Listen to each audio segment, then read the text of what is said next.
Friends, Pastor Larry again today, and I want to talk to you about fighting for your family.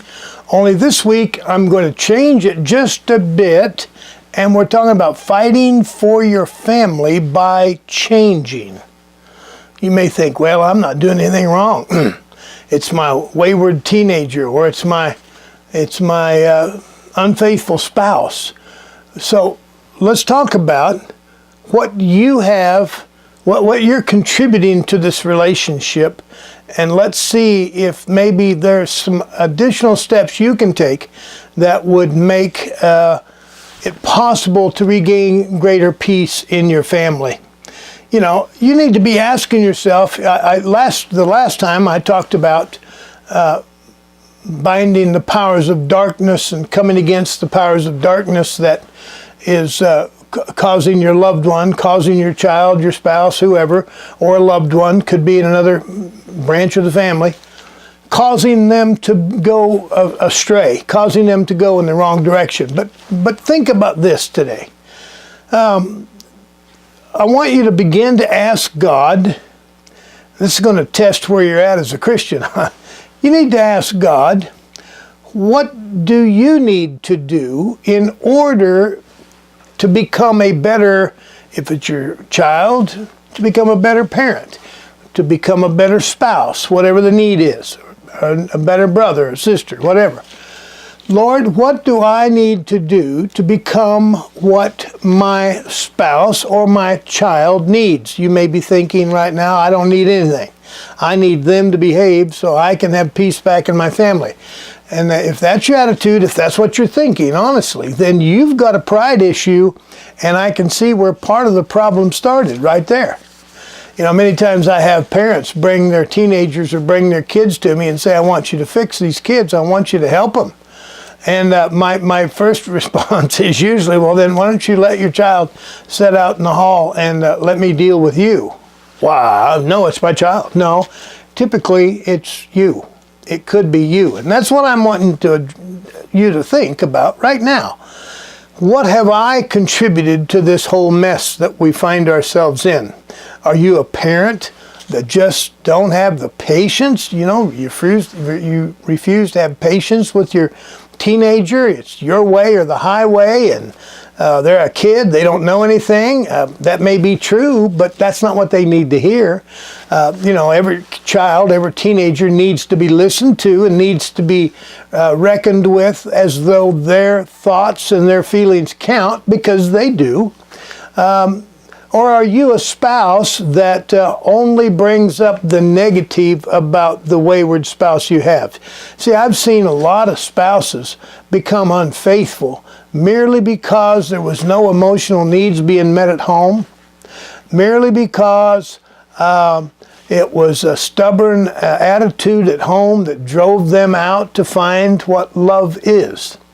You see, if you've got a spouse that's got a temperament that requires a lot of love and affection, that person needs your constant attention. You may think, well, they're way too needy. Well, I'm sorry, that's how God made them.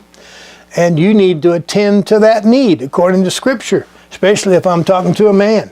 It's our responsibility, men, to meet the needs, the emotional needs of our wife. And if we're not doing that, we need to recognize we're not doing that. And the best way to recognize that is to ask God, Lord, what do I need to do to become the spouse, in this case the husband, that my wife needs? Or if I'm talking to the woman, Lord, what do I need to do to become the wife that my husband needs? See, we can't keep pointing fingers at people that are doing wrong. We've got to begin to learn to love them where they are, recognizing that they're only responding to their emotional pain. You may feel, well, nobody loves me anymore. Well, that's a belief you have.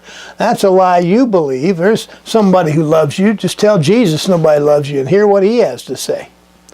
So, what does God need to do in you to become the person that the problem child, if you will, the other spouse or the child or the brother or sister, what do they need to see in you that would make it easier for them to stay home and to listen and to become a part of the family again and to build peace? Work with God. You know, get on your knees and ask Him, Lord, I recognize that I may be a part of this problem. It's my family, it's my spouse, so I have to admit that I'm probably feeding the problem, but I don't know what it is. Lord, would you show me what it is about me that needs to change so that I could become the spouse or the father or the mother, the parent that my loved one needs. This probably, it could be even calling for a time when you pray in the Spirit. You know, ask God that very question. Quiet your mind. Lord, show me what I need to become or what I need to change, and show me how to do it. At that point, you know, I want you to close your eyes and have your mind quiet, and I want you to expect God to show you something. Now, God may show you a memory of the past when you were a little kid, and you're thinking, what in the world does this have to do with my struggle today?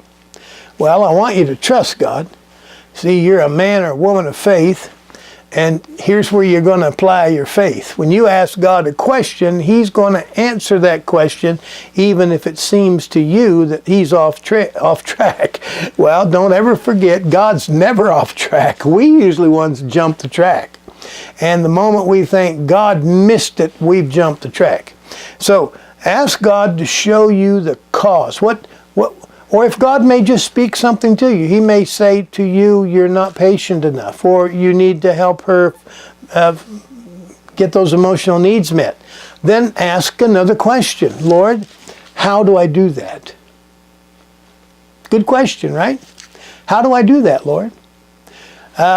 I doubt it, but the Lord may tell you to look at my first video on fighting for your family, meeting the emotional needs of your spouse. I have one out there like that, I think.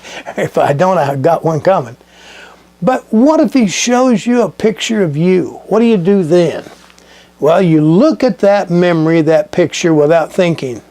You just quiet your mind, you look at that picture, and a feeling will come at you. That's when we usually start thinking and talking and getting away, because we don't like the feeling. But endure the feeling for a few seconds until you can tell God what feels true about you. You know, maybe you felt like your feelings didn't count, or maybe you felt like, I don't know, there's hundreds of feelings, and you need to find out what that feeling is and tell the Lord that in that memory, Lord, I feel worthless, or whatever it is. I feel unloved, whatever that feeling is. Then quiet your mind and let Jesus speak to it. He'll speak to it. And the moment He speaks to it, you speak out loud what He says. Lord, did you say? And then you repeat what He says. And if you've repeated what God has said, you will find that in that memory there's no more pain. At least not in that not the same pain. If there's another pain there, just merely tell Him what that is. That just means there's more than one lie. Tell Him what that second feeling is, or third. Typically don't go past one or two, but it might. Just didn't want you to quit until the memory is peaceful and quiet. A peaceful, healed memory is a picture, a memory you can look at for 2, 3, 4, 5 seconds and not feel any emotional connection to it at all. It's just a picture. You see yourself, you see the other people in the picture, but it doesn't affect you any more than it does to look at some of your photo albums and your photos in your phone. So, expect God to show you where you can make some changes that would make life more peaceful at home. Ask God to show you the issue.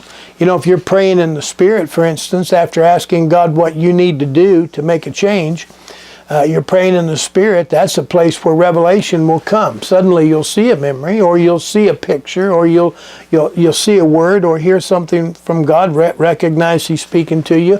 Then just quiet your mind, listen, and communicate over what He's showing you. And I guarantee you, you will find some change, and the more change you're willing to make, the more peace and the more attention, and the more peace you're going to have at home, and the more attention you're going to get from your loved ones. And then the prayers that you're praying, oh God, you know, I bind the forces of darkness that's affecting them. I come against that in Jesus' name, Lord. I'm asking for you to draw them back to me. I'm asking for you to bind that spirit. Lord, I bind that spirit of adultery, whatever it is. And the more of those prayers will become more and more and more effective. Now, I want to continue on this same subject, but I'm going to do it another day. Don't want to make these too long and drawn out. Next time we get together, I'm going to talk about naming the spirit. You can find out what the spirit's name is that's affecting your loved one. You can even find out what's keeping you from changing. And we're going to talk about naming that spirit, and we're going to talk about getting more release and more peace in your family, because your family's worth fighting for, friends. Don't give up, please. Fight for that family. If what I'm speaking to you about, if what I'm teaching you is helping you, you know, give me a like. Give me a comment down below, or let me know that you're there so I know I'm helping you. If what I'm saying to you is confusing you or aggravating you, don't just talk about me. Talk to me. I want to help you. I'm here to help you. Next time we get together, I'm going to be talking about some testimonies where I've seen this work. Not just once or twice. I've seen this work many times over the last 20 some years, helping, hurting, struggling people and their relationships. So stay tuned. If you haven't already, subscribe to my channel. I'm going to be posting right now I post every Tuesday, but once a week I'll post, and I want you to be affected. I want you to be notified when the next post comes out, because what I'm ministering to you about is going to directly affect your life and your level of peace and your future in your family. How about the future of your child? How about the future of your wife and your child and your whole family eternally? I want to help you, friends. God bless you. Stay tuned. Subscribe if you haven't already. Give me a thumbs up. Give me a like, or give me a comment if you have confusion. I want to help you. God bless you. I'll see you next week. Bless you now.